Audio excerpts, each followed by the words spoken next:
ইলাহা, এই ভালো করে বুঝে রাখো, লা ইলাহা ইল্লাল্লাহর মানি থেকে দুইটা অংশ। লা ইলাহা মানি হলো কোনো ইলাহা নেই, লা মানি নেই, ইলাহা মানি কোনো মাবুদ। একটা পুরাতন বিল্ডিং এ রং করতে গেলে আগে মানুষেরা পুরাতন বিল্ডিং এর রংটা ঘষে মেজে ধুয়ে মুছে পরিষ্কার করে তারপর নতুন রং করে, ঠিক কিনা? ঠিক তেমনি ভাবে লা ইলাহার মানে হচ্ছে তোমার কলবের থেকে, অন্তরের থেকে যত গায়রুল্লাহ আছে, আল্লাহ ছাড়া যত কিছু আছে, খাজা বাবা, গাজা বাবা, ল্যাংটা বাবা, পীর বাবা, দরগাওয়ালা, দুর্গাওয়ালা, মাজারওয়ালা, বাজারওয়ালা, যত কিছু আছে সবগুলো কাট করে দিয়ে পরিষ্কার পরিচ্ছন্ন করে শুধু একজনকে বসাও, কাকে? লা ইলাহা। এই হচ্ছে লা ইলাহার অর্থ। এটা এরকম,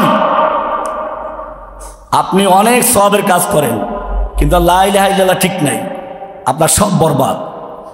একটা লোক রাস্তায় একটা মেয়ে দেখছে সুন্দরী, পছন্দ হয়েছে, তাকে ফুসতে ফাসতে ঘরে নিয়ে আসছে, উজু করাইছে, গোসল করাইছে, নামাজ পড়ায়, রোজা রাখায়, হজ করায়, জাকাত দেয়, তসবিহ তাহলিল করায়, বোরকা পরায়, পর্দা করায়, সব কিছু করে, কঠোর শরিয়া মেনে ঘর সংসার করে, কিন্তু বিয়ে করে নাই। কি করে নাই?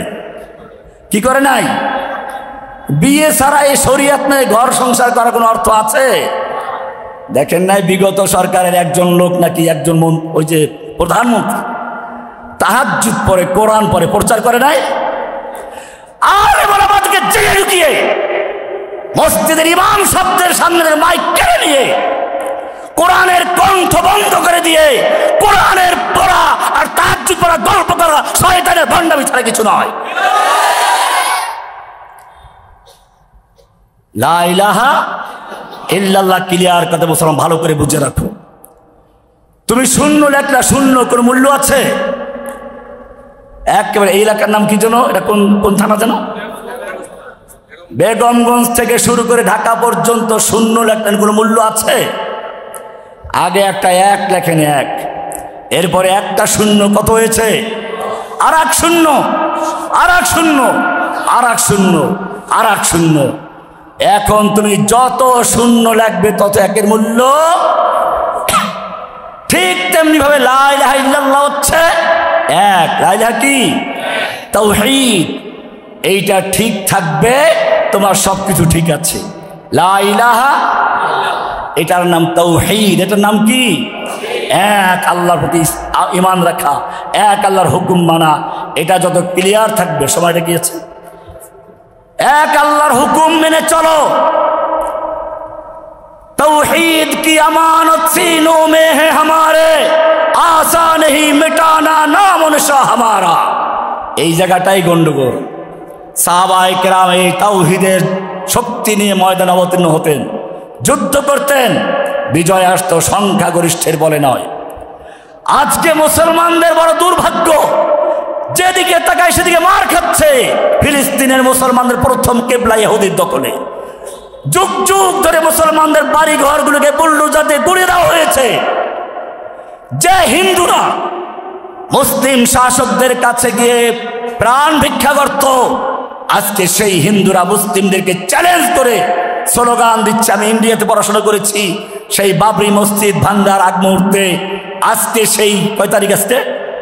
6 তারিখ, সেই বাবরি মসজিদ ভাঙ্গার তারিখ আসছে 1982 সালের, 92 সালের এই তারিখে বাবরি মসজিদকে শহীদ করে দেওয়া হয়েছিল।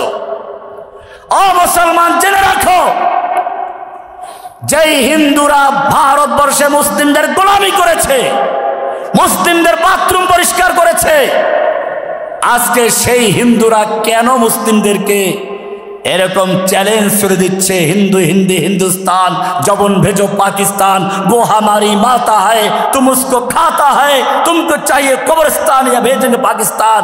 এরপর সে পর্যন্তই নয়, তাদের সাহস এত বেড়ে গেছে বাংলাদেশের মসজিদে পর্যন্ত হামলা চালাচ্ছে,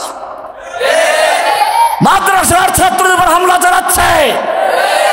মাদারীপুরে একটা স্কুলের ছেলেরা মসজিদ বানিয়ে মাইক কিনে আজান দিয়েছিল, ওখানে হিন্দু ছেলেরা তাদের উপর আক্রমণ করে তাদের হাত পা ভেঙে দিয়েছে। এটা ইন্ডিয়ার খবর বলছি না। এরপরে সেদিন যা হলো আপনারা দেখেছেন, একজন মুসলিমকে তারা দিনে দুপুরে পিটিয়ে হত্যা করেছে। কেন তাদের এই সাহস আসলো? আল্লাহর নবী সাবধান করেছেন, ইউশিকু আন ইয়াতাদাআল উমাম, এমন একটা সময় আসবে কাফের শক্তিগুলি একে অপরকে আহ্বান করবে মুসলিমদের ধ্বংস করার জন্য, যেরকম দস্তরখান বিছিয়ে বন্ধু বান্ধবদেরকে খাবারের জন্য আহ্বান করে, আসো বসো। আল্লাহর নবীর সাহাবীরা প্রশ্ন করলেন, ইয়া রাসূলুল্লাহ, আমরা এখন অল্প সংখ্যক মুসলিম, আমাদের ভয়ে রোম পারস্যের সুপার পাওয়ারগুলো থরথর করে কাঁপে, আর তখন মুসলিমদেরকে ধ্বংস করার জন্য কাফেররা ঐক্যবদ্ধ হয়ে এত বড় সাহস পাবে কোত্থেকে? তখন কি মুসলিমদের সংখ্যা অনেক কম থাকবে? আল্লাহর নবী বললেন, না, সংখ্যায় তোমরা তখন অনেক বেশি থাকবে। বলে, তাহলে কাফেরদের এত সাহস কি করে হবে? বললেন, তোমাদের অন্তরের ভিতরে ওহান ডুববে, ওহান। আল্লাহর নবীকে সাহাবীরা জিজ্ঞেস করল, ওহান কি জিনিস? আল্লাহর নবী বললেন, হুব্বুদ দুনিয়া ওয়া কারাহিয়াতুল মাউত, দুনিয়ার প্রেম, দুনিয়ার ভালোবাসা, আর আল্লাহর জন্য জীবন দিতে ভয় করা।